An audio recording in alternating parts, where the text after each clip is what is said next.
Vera set the program notes down, and then her mouth was at my ear. Close, not touching, just the proximity of it and the warmth of her breath when she said, "I wrote the shortlist before I saw your film a second time." My hands found my own knees. My throat did something that was not swallowing. The entire architecture of the evening reorganized itself around that one sentence in a way I could feel at my collarbone, a tightening low and specific, like something being brought to attention. Her hand came to the back of my chair, not touching me, touching the chair, which was more accurate than touching me would have been. Fingers curling around the top rail, and she held there, 1 degree closer than professional, and said, "I'm telling you because I don't intend to not tell you things anymore. Not an apology, not an explanation, a change of terms. If you want to hear uncensored too hot for YouTube stories, check out my Patreon in the description. Tell us where you're watching from and subscribe." 3 days earlier, I booked the early train home. I did this on the second morning of the festival, standing in the hospitality suite at 8 in the morning with bad coffee and the festival program in my hand, reading the screening schedule I was no longer part of. The documentary had screened, the Q&A had happened. 52 people in a room that held 200, which is a number I am not going to pretend I didn't count. A critic from a publication I respect had used the phrase, quietly devastating, and then placed it 7th on a list of 8. The jury had not included it on the short list. These were all facts, and I was dealing with them the way I deal with most difficult facts, which is to look at them directly and arrange them into something I can carry without making a sound about it. The early train was practical. I had no reason to stay for the closing ceremony. My film would not win anything, and standing in a room watching someone else's film win was a specific kind of experience I had budgeted for and found, upon examining the budget, that I had not actually budgeted for at all. I was 29 years old, and this was my debut feature, and I had spent 2 years making it, and I had not, when I booked the early train at 8 in the morning on day 2, been able to think of a single thing that staying would give me that leaving would not. I did not take the early train. This is what happened instead. I was in the lobby at 6:15 in the morning with my bag and my ticket, and the festival director, a man named Benedict, who has the sincere and slightly exhausting quality of someone who genuinely loves cinema, stopped me to tell me that the jury president had asked whether I would be attending the closing ceremony. He said it in the tone of someone relaying a professional courtesy. I thanked him for passing it along and then stood in the lobby for 4 minutes after he walked away, my bag at my feet, and then I went back to my room and put my bag down and hung up the deep green blouse I had been planning to wear on the train, and I stood at my hotel window for a while looking at the water. I am precise about my work, and I am precise about my reasoning, and I have been, my entire working life, usefully precise about the things I am doing versus the things I am telling myself I am doing. These are not always the same list. The thing I told myself, it was a professional courtesy from the jury president, and it was worth acknowledging. Staying was collegial. Staying was professional. The thing I was actually doing, I had read Vera's critical analysis of my short film 18 months ago, in a journal I do not usually read, found by the algorithm rather than by intention, at 11:30 on a Tuesday night in my editing suite with my face too close to the monitor. She had written, and I had read this sentence 3 times before I understood what she was arguing, that the short's visual grammar was not the grammar of a filmmaker who photographs what she sees, but of one who photographs what she is afraid to say directly and trusts the image to carry it. I had sat with that sentence for several minutes. I had not known I was doing that. I had not known anyone had seen it, and then she had not put the film on anything. No shortlist, no honorable mention, nothing. I had filed this under, complex, and tried not to examine the filing. She had written the analysis. She had seen the film more clearly than I had seen it myself. And then she had done nothing with that seeing, officially. And I had spent 18 months not thinking about this, which is to say, thinking about it in the way you think about things you have decided not to think about, which is continuously and at inconvenient hours. The closing ceremony blouse was deep green. The trousers were black and well cut. I had bought the ivory silk slip bra specifically for this, for the version of myself that would stand in a room at the end of a festival and deserve to be there. I had almost returned it twice. I wore it under the blouse and noted, with the dry interior voice I use when I am doing something I refuse to make significant, that I was dressed for an occasion I had not yet decided to attend. I attended. The ceremony lasted 90 minutes, and the jury president presented 2 awards. I watched her from the 3rd row of the audience, rather than from the stage, which is where I would have been standing if any of the last 6 months had been different. She was exactly what I had understood from photographs and from one conference panel I had watched online. Precise, contained, wearing a dark, structured blazer over a dark silk dress, her black hair straight to mid-shoulder, with one side tucked behind her ear. She presented both awards without excessive ceremony and said something about the first film that was accurate and not flattering, which is rarer than it should be. And then she sat back down and looked at her notes, and I watched her look at her notes, and my hands were still in my lap, and I was being very precise about the fact that I was simply observing her, which was a professional skill and not doing anything else. This was the kind of precision that does not hold up under examination. After the ceremony, the hospitality suite filled and then began to empty. I positioned myself near the terrace door, not intentionally or not consciously intentionally, and I accepted a wine glass from a passing tray and then did not drink from it, which is a habit I have when I'm uncertain what I'm doing with my hands. The festival director stopped by Vera's table to say goodnight.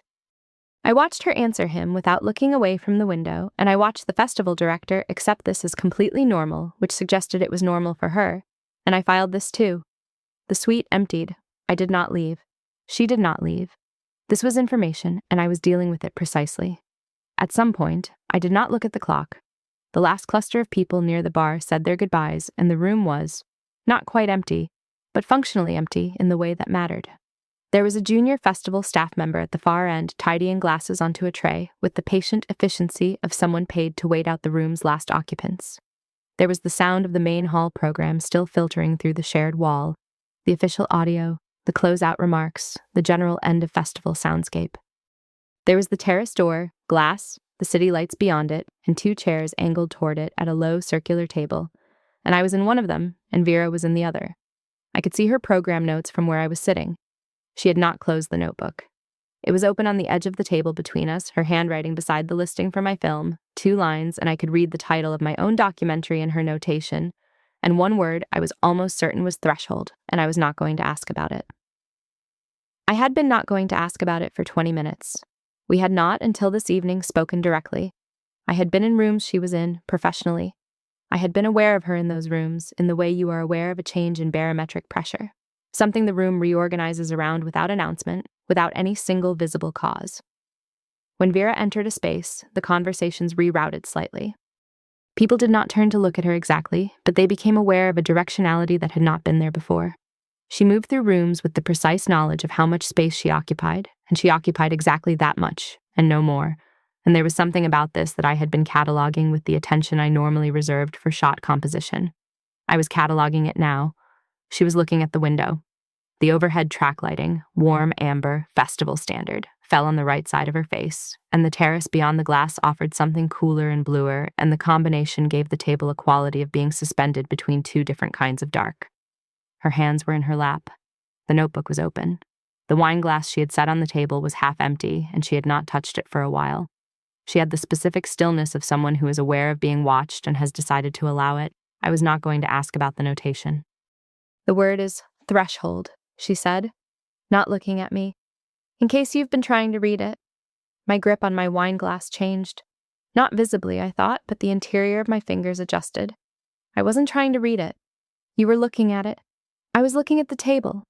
She turned her head and looked at me for a moment with the expression of someone who has heard an implausible thing stated with absolute composure and has decided to find this interesting rather than annoying. Then she looked back at the window. The notation says threshold grammar, she said, which is what I've been thinking about your work for 18 months. The main hall audio filtered through the wall, an introduction, a round of applause, the specific acoustic quality of a large room being managed by a microphone. I held my wine glass.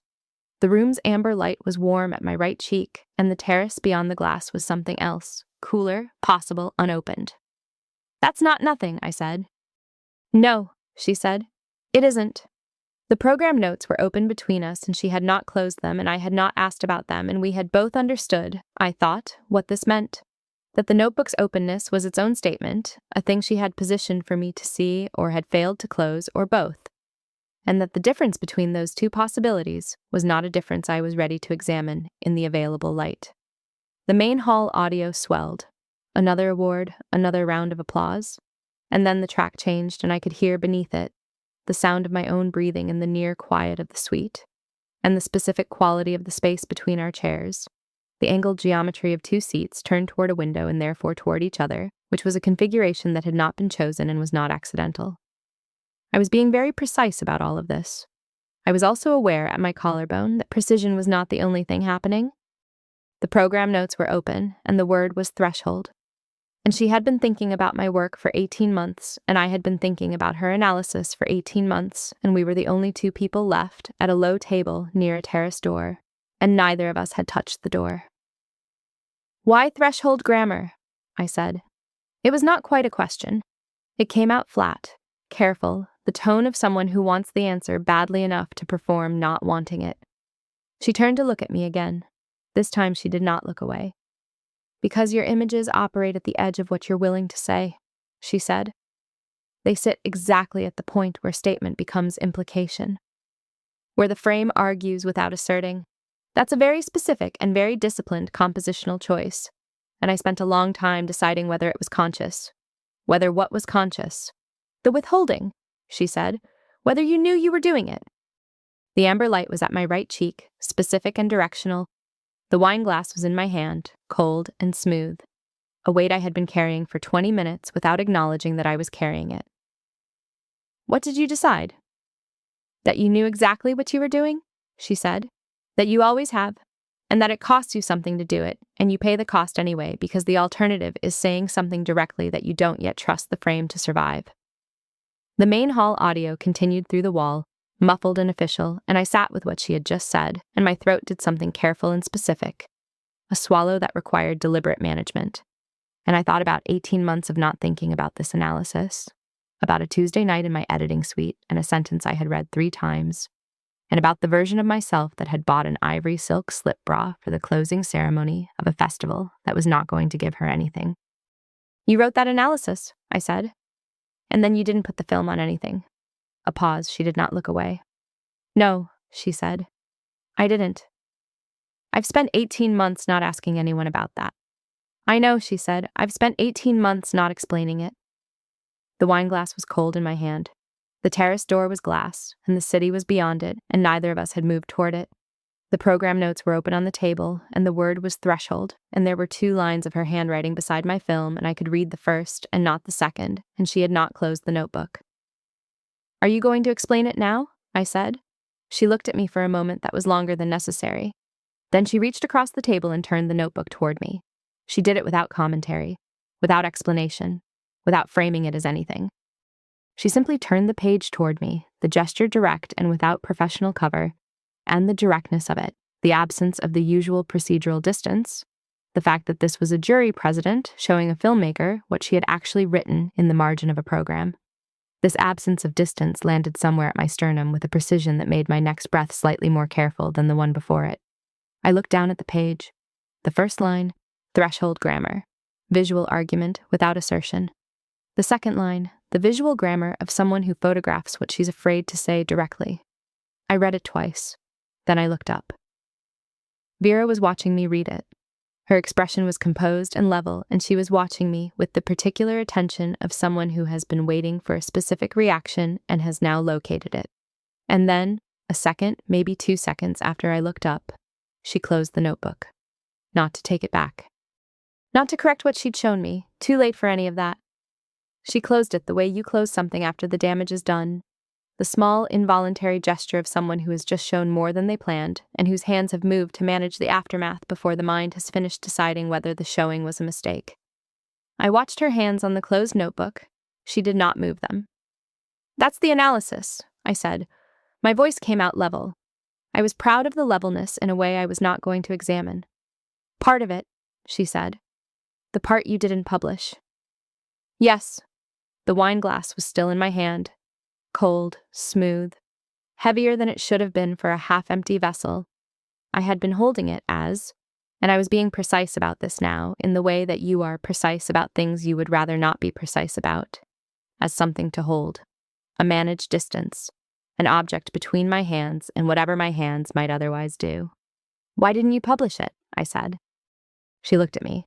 "Because it wasn't a critical observation," she said. "It was a personal one." The main hall audio through the wall reached a peak. Applause extended the final award quality of it, and then it tapered, And then after a moment it stopped. The room went quiet. Not entirely quiet, there was still the sound of the staff member at the far end of the suite, a glass placed on a tray, the soft, specific sound of the terrace city beyond the glass. But the official audio was gone, and what remained was the room and the table and the amber light, and the notebook closed under her hands and the space between our chairs, and the sound of my own breathing, and the sound, if I was still and precise enough to hear it, of hers. I put the wine glass down on the table. I had been holding it for 23 minutes. I noted this with my dry interior voice, and noted also that noting it did not change the fact of it, or the fact that my hand now had nothing in it, or the fact that my hands were now resting on my thighs, empty, with no managed object between them and the rest of the evening. A personal observation, I said. Yes. About my visual grammar. About what your visual grammar tells me about you, she said. Those are not the same thing.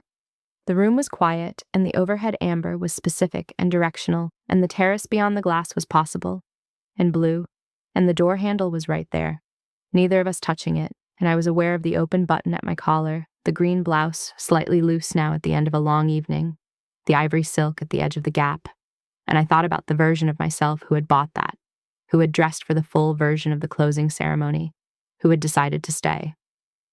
What does it tell you? I said. She looked at me for a long time, long enough that the quality of the look changed, or I became more precisely aware of what the look was doing, where it was landing in my chest, how it stayed. That you've been making films about the thing you don't say, she said. For as long as you've been making films. That's what the analysis said. The analysis said the visual grammar, I'm saying the thing underneath the visual grammar. My collarbone. Something at my collarbone, a specific and unwelcome tightening, the kind that arrives before the mind has permission to understand it. I looked at the closed notebook and then at the terrace and then at her. And what's the thing underneath? I said. You already know what it is, she said. This was true. I was being precise about this too.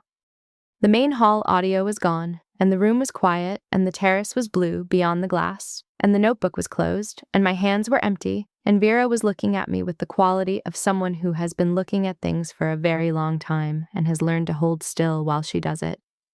And the cost of her stillness was visible to me now in a way it had not been when the room was full.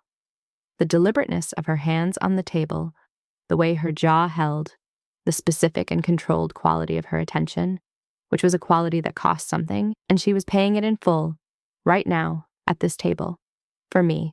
I reached for my wine glass. It was already on the far side of the table. I hadn't moved it, it was simply not where I'd put it.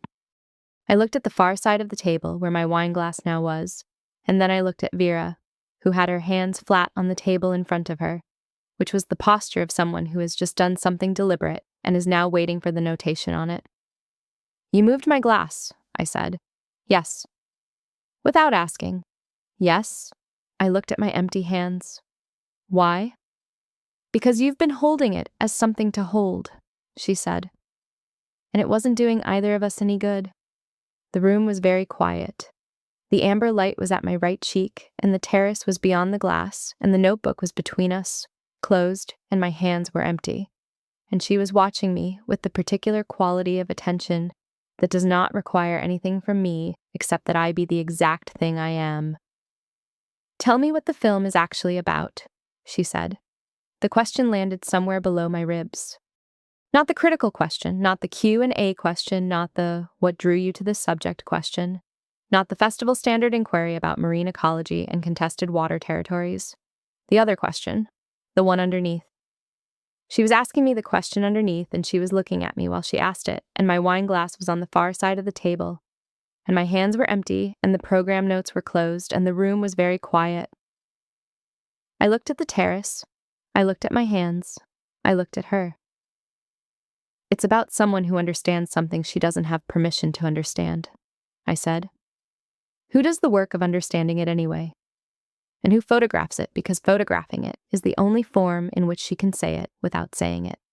I had never said that. In 2 years of Q&As, in every festival circuit appearance, in every conversation with every journalist who asked the question, I had never said that sentence. I had said other sentences, Accurate sentences, true sentences, well-constructed sentences about methodology and subject and the ethics of representation. I had never said that one. The room was quiet. I know, Vera said. I wrote it down, she said. Before you told me. The amber light, my empty hands, the sound of my own breathing, which was doing something I was very carefully managing. The ivory at my collar, the specific detail of the bra I had bought for the version of myself that deserved to be there.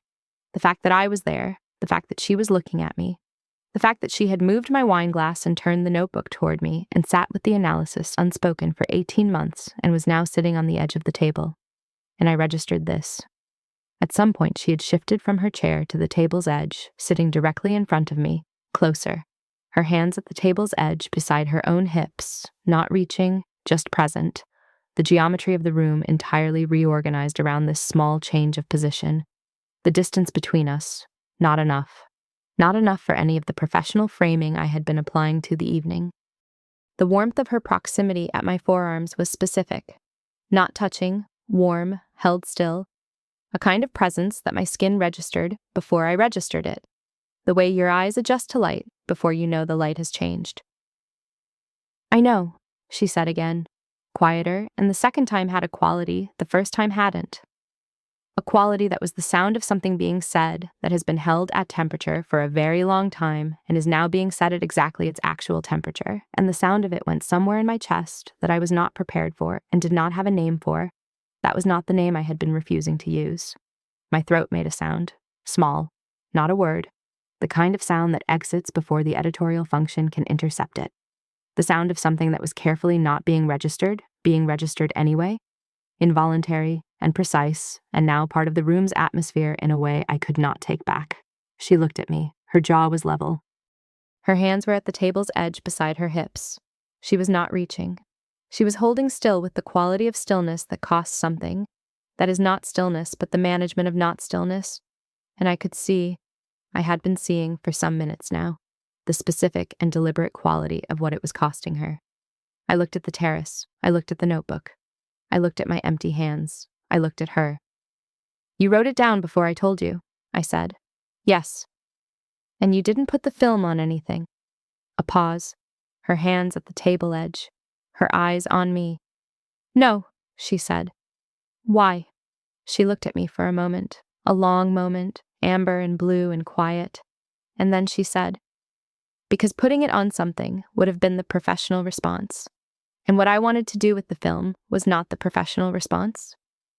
What did you want to do with it? The room was very quiet. I wanted to find the person who made it, she said, and ask her what she was afraid to say. The sound of that in the room, the specific quiet after it, the amber light at my cheek and the blue terrace beyond the glass and the notebook closed on the table, and her hands at the table's edge and mine in my lap and the distance between us, which was not enough, which had not been enough since she turned the notebook toward me, which had possibly never been the kind of distance that was going to hold. She was looking at me with the look that had a location. I could feel exactly where it was, low at my sternum, the specific and involuntary warmth of being looked at by someone who sees what you are doing and is the person you have been doing it for and has known this longer than they said. And her jaw was level, and her hands were still, and she was holding herself at the most precise and costly stillness I had ever watched anyone hold. And then the evening reorganized itself around a single sentence. I wrote the shortlist before I saw your film a second time, she said. I heard it. My hands found my knees, my throat did its involuntary work. The collarbone, the specific and unwelcome tightening I had been noting all evening, that had been arriving and departing and arriving again, went absolutely still, as if it had been waiting for the sentence to land before it moved again. And after the second time, I said, I took it off. The room, the quiet of the room. You took it off, I said. Yes, because. She looked at me. Her hands moved from the table edge. She reached to the back of my chair, the chair I was sitting in, and her fingers curled around the top rail, and she held there, not touching me, the contact with the chair and not with me. 1 degree closer than professional and several degrees closer than any of the framings I had been applying to the evening. Her mouth came to the level of my ear, not touching, the proximity of it. The warmth of her breath, specific and directional, and I was aware of the exact location, the turn of my jaw, the upper edge of my ear, where that warmth arrived and stayed. "I'm telling you," she said, "because I don't intend to not tell you things anymore." Her voice was lower than I had heard it all evening, lower than the award presentations, lower than the critical observation about threshold grammar, lower than the question about what the film was actually about. It was the register of something said, without the professional container, without the distance that had been between us for 18 months, of me reading her analysis in the dark of my editing suite, and her sitting with what she actually thought and deciding not to publish it. Not an apology, not an explanation, a change of terms. I sat with the warmth of her breath at my ear and the proximity of her mouth and her hand at the back of my chair, the fingers curved around the rail, and the room was very quiet, and the terrace was beyond the glass, and the amber light was above us both, and I was aware, at my entire right side, of the cost of her being this close and not moving closer, the cost of her hand on the chair and not on me, the cost of the restraint that she was holding with the precise and visible quality of someone who has decided something but has not yet done it. This was the most expensive moment I had ever sat inside. My hands were on my knees, my wine glass was on the far side of the table. The notebook was closed. The program notes were under her notes, and her notes were beside my film, and the word was threshold. And the second line said what she had not published, and the second line was in my chest now, had been there since I read it, was going to stay there. I turned my head, very slightly. Not enough to close the distance, enough to be aware, with the full surface of my cheek and the edge of my jaw, of exactly how much distance remained. "I know," I said. It was not what I had been planning to say. I had not been planning to say anything, but it arrived from somewhere precise, and it had the quality of a recognition. The word I had been refusing all evening, the thing I had been photographing around the edges of for 2 years in my editing suite and my Q&As and my festival appearances, and the version of myself that bought the ivory slip bra for the closing ceremony I wasn't sure I deserved. Arriving now, here, at this table, between this woman's mouth and my ear, in the quiet of a room that had been emptying itself all evening, so that this could be the only thing in it. She did not move. She held, the fingers on the chair rail, the warmth at my ear. The specific and deliberate quality of her stillness, which was the most erotic thing in the room, which was costing her everything, which I could feel the cost of in the set of her shoulder visible at the edge of my vision. "I know," I said again. "I've been making it for you." The stillness, the room's quiet, the amber above and the blue beyond the glass, and the notebook closed, and the wine glass gone, and my hands on my knees, and her mouth at my ear, and the city below the terrace door, and everything on this table, every shared object. The 2 lines of her handwriting, and the wine glasses she had moved to the same side, and the door we had not opened. All of it held in suspension at the exact temperature of a thing that has been building for 18 months and has just arrived at its actual cost. She breathed. One breath, audible, careful, with the specific quality of a breath held too long, being released with complete control. And then she said, "I know." The full evening's weight in 2 words. I turned further. Slowly. Not fast. There was nothing fast in either of us. We were both moving at the speed of things that cannot be undone. Until I could see the line of her jaw and the place her hair fell behind her ear and the specific quality of her expression, which was composed and controlled and absolutely undone beneath the composition, in a way that was visible to me now, with the same clarity with which I see things through a lens, the frame around the thing she was trying to hold, the cost of the holding, the specific and involuntary beauty of what it looked like when someone this contained was this close to choosing not to be. I stood up. She straightened. Not back, just upright, chair to standing, the 2 of us at the table in the amber and the blue. Close. The table between us was not between us anymore. We were both at its edge, and the space between us was the kind of space that has a temperature, a specific measurable warmth that arrived at my forearms and my sternum and the open button at my collar. She looked at me. I looked at her. And then she moved, and then it was not what I expected, which is its own thing, its own particular form of precision. She moved behind me, not past me, not toward the door, behind me, and her presence at my back was immediate and warm and deliberate, and her arms came to either side of me, not around me, just present, bracketing her body close at my back with the full warmth of that proximity, and her mouth came to the back of my neck, to the place where my hair had come loose and fallen forward and left the nape uncovered, and she stayed there. Not kissing, not anything that has a specific name. Just the warm proximity of her mouth against the back of my neck, the breath of it, and then the exhale, slow and controlled, which was the most specific and precise version of not yet that I had ever experienced. My hands at my sides went absolutely still. "You make films about the thing you don't say directly," she said, her voice now at the back of my neck, felt before heard, the vibration of it traveling down and inward in a way I was very aware of, vertebra by vertebra. "Yes," I said. My voice came out less level than it had been all evening. I noted this. And then her hands came to my waist. Both of them, through the green fabric, and the warmth was... I registered it as warmth first, her palms through the blouse, and then as pressure, specific and full contact. Not holding me in place, but holding me the way you hold something you have been waiting to hold. With the complete quality of intention that does not rush, because rushing would mean it was over sooner. The weight of her hands at my waist went into me. Not painfully, not urgently, with the quality of something that has been too long deferred and is now doing exactly what it needs to do. I was aware of every layer between us, the green blouse fabric, the warmth of her palms transferring through it, the ivory slip bra at my ribs, the specific and personal fact that I had dressed for this in the exact detail of someone who had known it was possible. Her mouth was at my neck, her hands were at my waist, and then she said my name, just the name, the whole name quiet, set into the back of my neck as if she were saying it into the place where it had been waiting. The 2 syllables of it, Sonara, the first syllable lower, the second arriving softer, and her grip at my waist tightened. Involuntary.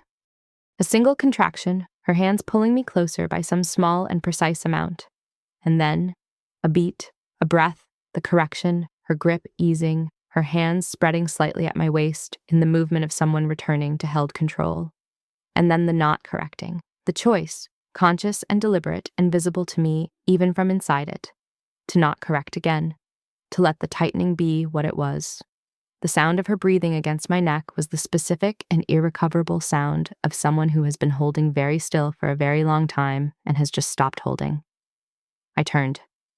Inside her arms, slowly, completely, facing her now at the closest distance the evening had produced.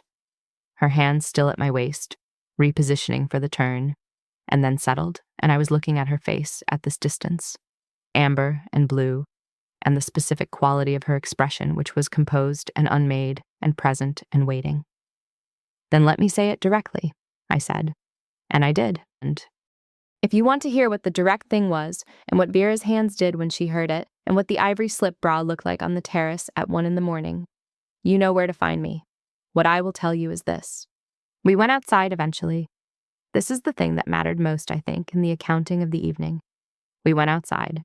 The door we had been not touching for 2 hours, the terrace door with its cool blue light, and the city below it, and the handle that neither of us had moved toward.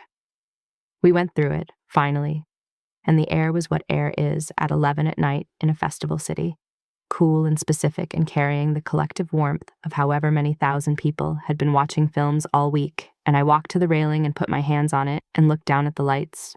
She came behind me. She put her chin on my shoulder. This was, and I am being very precise about this, the most specific physical claim she had made all evening, including everything that had preceded it. Not her hands, though her hands were there too, finding my waist again by habit or intention, or both. Not the earlier proximity, though that was still in my skin. This, her chin on my shoulder, her weight settling there with the complete quality of someone who has decided where they are and has no particular interest in being anywhere else, her gaze directed at the same view I was looking at. It was a quiet and total thing. Her blazer was around my shoulders. I was not sure precisely when that had happened, but there it was, the specific warmth of a jacket that had spent 3 hours on her body, a warmth that was structural and ambient and completely deliberate. And I held the railing, and she held my waist, and she looked at the city with me, her chin on my shoulder, and neither of us said anything for a long time. The festival city below us had the quality of things after their completion. Most of the official spaces were dark or winding down. The water was visible between the buildings, the same water the marine ecologists in my film worked in, and I was aware of this in the precise and documentary way I am aware of visual connections, the frame inside the frame, the subject inside the subject, and I filed it in the place I file the things that will appear in the next film as the thing I am photographing around, the thing I am afraid to say directly. Though less afraid, I thought now. She said, "What are you thinking?" "About the film," I said. "The next one." "Already." "It's what I do at the end of things," I said. "Start the next one." "What's the next one about?" I looked at the city, her chin on my shoulder, warm, present, her hands at my waist, settled, her weight behind me, the specific and deliberate weight of someone who has chosen where they are. "I don't know yet," I said. Which was not entirely true. I had the first image already. I always have the first image before I have anything else. And the first image was the one I was standing inside right now. 2 women at a railing, 1 city, 2 kinds of dark, and what it looks like to be seen by someone you made a thing for without knowing you were making it for them. But the film does not exist yet, and I do not say things directly, usually, or I hadn't. "It will tell you," she said. "That's what I used to think," I said. "Now I think maybe I tell it." She moved her chin slightly against my shoulder, not pulling away, just shifting, a small movement that had a quality of consideration. Then she settled again. "Yes," she said. "That's what the second film will be." This is the kind of thing she does, I was learning. She states the thing that is going to happen as if it has already happened, in the tone of someone who has simply noted what is already true. It is, I thought, the most disarming quality in a person I have ever encountered in a professional context. Because it removes the space where you might have argued, where you might have said, "Actually, I'm not sure," where you might have deployed the dry interior voice and the careful management of implications. The city moved below us, the festival ended while we were standing there, or it ended while we were still inside. I am not sure of the precise moment. What I know is that by the time we were on the terrace, the official program had been over for some time, and the city's sounds were the non-festival sounds, the regular nighttime sounds of a place that has been hosting something and is now returning to itself. I was aware of her breathing at the back of my neck, evening out now, slower, the held quality gone from it. I was aware of her hands at my waist as a settled thing, a fact, not an ongoing decision, but a completed one. I was aware of my own hands on the railing, which had relaxed at some point from their earlier careful management into something ordinary. The grip of someone who is standing at a railing and looking at a city and is not particularly worried about what her hands are doing. This was new. This was, I thought, with the dry interior voice that had been running commentary on the evening with varying degrees of accuracy, what it felt like when you attended the closing ceremony you almost didn't attend, when you stayed in the chair, when you did not take the early train. We stayed on the terrace for a long time. When we went back inside, the suite was empty. The staff member had gone, the trays were cleared, the overhead amber was dimmed to the after-hours setting. The low circular table had its 2 chairs still angled toward the terrace, still angled toward each other, and on it, the 2 wine glasses moved to the same side, the notebook closed. Vera's jacket was still around my shoulders. I looked at the table. I looked at the notebook. The second line of her notation, which I had read once and would read again, in the morning, in the exact quality of light you get on a festival terrace at 7 in the morning when the city is waking up and you're the only person on it. I would find the notebook outside. It must have come out with the jacket at some point in the evening, and I would open it to the page and I would read the second line again, in the cooler morning light, and it would mean something different in the morning than it had meant in the amber night. Not less, but different. The way things mean differently when you have said the direct thing and survived the saying of it. I put the notebook in my bag without taking a photograph of it. This is unusual for me.